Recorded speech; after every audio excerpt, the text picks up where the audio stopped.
Hi, welcome back to Rephotography. Today I'm well away from my home in France and I'm close by to Denver, Colorado in the USA. And I thought this would be a great opportunity to look at those situations where you're visiting a location that you're not familiar with and you want to look at doing some rephotography.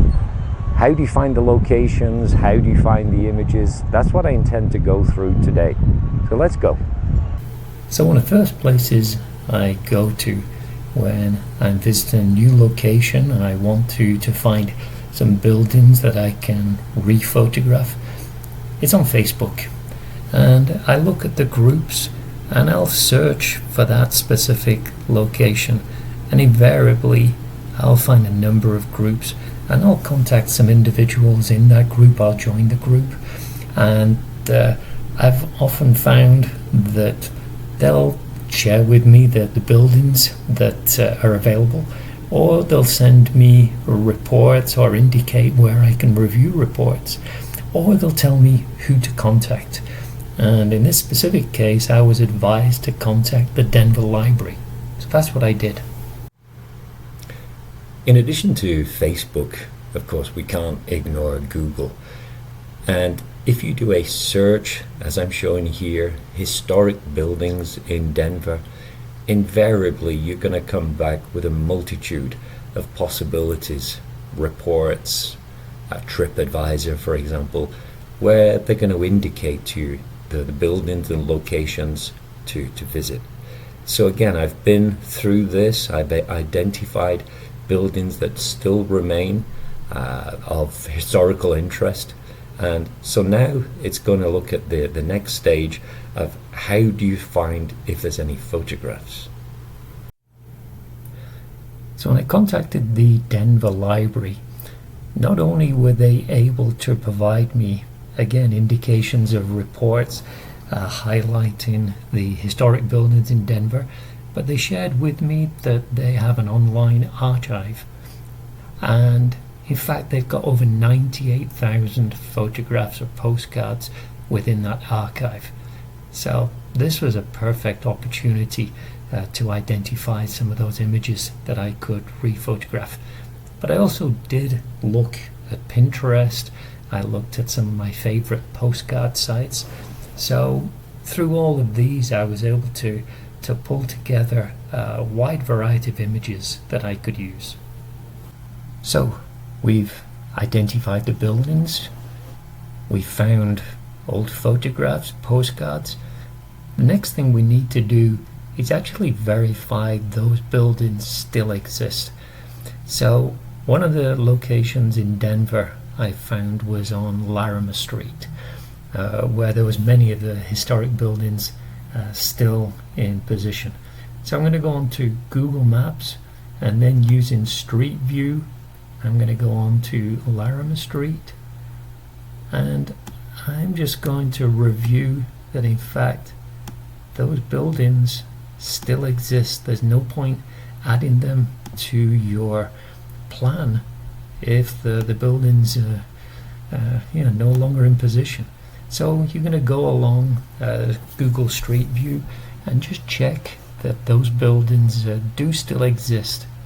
So just to repeat, step one is we're finding buildings with potential. Step two is to find the postcards or the photographs that you want to repeat. Step three is the verification those buildings still do exist. Step four is you want to rename the files that you have and associate the file with the actual street location. You're going to find this very useful later on when you upload them to the tablet, that you've got the street name identified. Otherwise it could just be some nondescript file name that could be totally confusing. So rename the file with the street location. So we now have all the files, all the images renamed, indicating where to find them. And you can see here I've actually put them in order of how I intend to visit them, but we'll come to that in 1 minute. So Next thing to do is to go back into Google Maps, and we're going to load up into Google Maps all of those locations. Now you can see here I've already organized the locations, but first, when you first load them up, then it's not going to be in a nice orderly sequence. If you don't know how to reorganize, then you just simply grab the location and move it around until you find that you've got an efficient, orderly process tour. Okay, so now I've got my tour organized. The thing is here, Google Maps limits you to 10 locations. 1, 2, 3, 4, 5, 6, 7, 8, 9, 10. After 10, they cease to give you the option to add any more locations. But what happens if you have more locations? Ultimately, what you're looking to do is this. I've got 15, 16 locations within Google Maps. How do I do this? I'm going to show you how to do this in a separate video. So once you've got the locations, and of course don't forget to add where you're starting from, whether that's a hotel, whether that's the railway station, the car park, you need to add your starting point so you know how to get to your first location. But once you've got all the locations within your Google Maps, next you need to go back to your files, your images, and as you can see here, I've indicated each of the images in order of how I intend to visit them. This is so that when I upload the files into my tablet, they're in an orderly sequence, so I can quickly go from image to image, location to location, without having to hunt through the tablet, and also without missing some of those images that otherwise could just be lost within a long file of images.